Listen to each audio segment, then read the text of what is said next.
We begin tonight here in Sioux City with the latest on the city's plans to rebuild the intersection of Hamilton Boulevard and Tri-View Avenue. Tonight, the city holding a public meeting to share possible designs for that new intersection.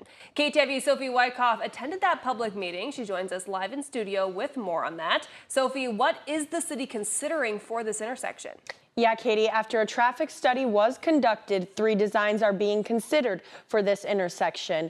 A 4-leg roundabout, a 5-leg roundabout, and a signalized intersection are all being considered. Tonight, the public was given the opportunity to view these traffic alternatives and discuss project components and a timeline.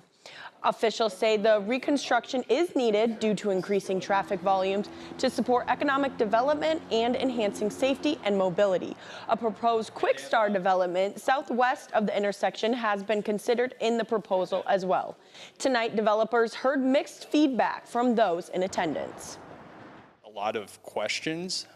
Sioux City not having many roundabouts, just getting their first, here recently. People are still unsure. We did get some positive feedbacks. We got some negative feedback. I wouldn't say any one direction was overwhelming.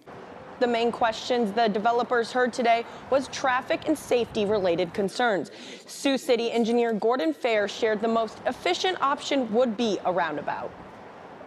You do have to go through them slower because you have to go around them as opposed to going straight through with like a signal. So they're inherently safer, contrary to popular belief. Some people think that they're dangerous, but they're not. They're actually 73% safer. That's according to the federal highway. So we're hoping that people understand that and realize it's a good thing. A 4-leg roundabout construction would cost about $4.5 million. The final design has not yet been decided, but there will be a final design open house at a later date. Katie? KTVU Sophie Wyckoff live.